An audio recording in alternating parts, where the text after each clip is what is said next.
सबको, आपके सेवक राम सुंदर प्रजापति का आप सबको कोटि कोटि प्रणाम।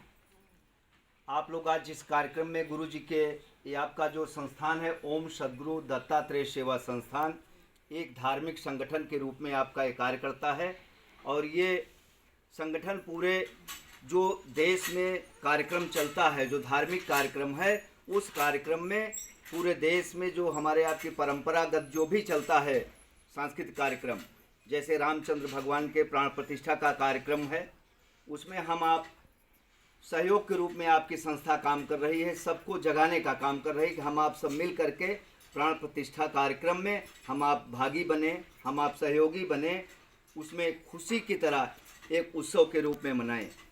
तो इसी क्रम में आज दत्तात्रेय सेवा संस्थान ये कलश पूरे भारत में चल रहा है, उसी के परिप्रेक्ष्य में पूजित कलश के अक्षत के रूप में हम आप जो है सब वितरित किया जाएगा सबको। इसका उद्देश्य है कि हम आप सभी लोग मिल करके आने वाले कार्यक्रम तो 16 तारीख से लगातार कार्यक्रम हमारा आपका चलेगा। मूर्ति पूजन का जो है कार्यक्रम चलेगा, साफ सफाई तमाम कार्यक्रम चले, लेकिन 22 तारीख को प्राण प्रतिष्ठा का कार्यक्रम है। उस प्राण प्रतिष्ठा कार्यक्रम के दिन हम आप दीपावली, होली, हनुमान जयंती, इस तरह से जो हम आप मनाते हैं तमाम त्यौहार आप हिंदू रीति रिवाज के अनुसार, हम आप दीपावली में क्या करते हैं, अच्छे अच्छे पकवान बनाते हैं, मीठा जो भी लाते हैं हम आप मीठा मिष्ठान बनाते हैं, पूड़ी बनाते हैं, खीर बनाते हैं और हम आप दीपक जलाते हैं। एक हम अपने घर को एक रोशन करते हैं, खुशियों की तरह मनाते हैं, खुशियों का दीप जलाते हैं। ये परंपरा दीपावली की चली कहाँ, वहाँ से थी विजयदशमी, जब राम ने दल साज कर की थी चढ़ाई लंका गिरिराज पर। विजयदशमी का दिन था जब हम आप दशहरा मनाते हैं ना।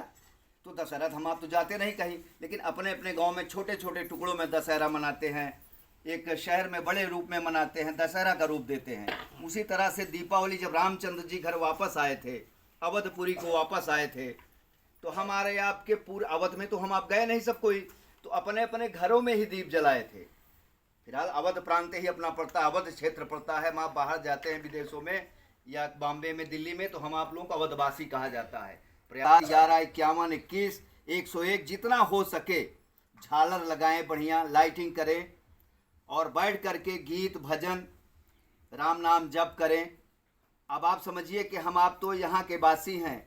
अब आप समझिए अयोध्या में पता लग रहा है कि वहाँ गिद्ध जो हमारे आपके विलुप्त होती प्रजाति थी, गिद्ध दिखाई नहीं पड़ते, पूरे झुंड के झुंड आ गए हैं। और चित्रकूट से लंगूर बंदर जो बड़े वाले, वहाँ लंगूर बंदर नहीं थे, छोटे वाले बंदर हैं राम हनुमानगढ़ी वगैरह में, उनका पूरा जत्था पहुँच गया है।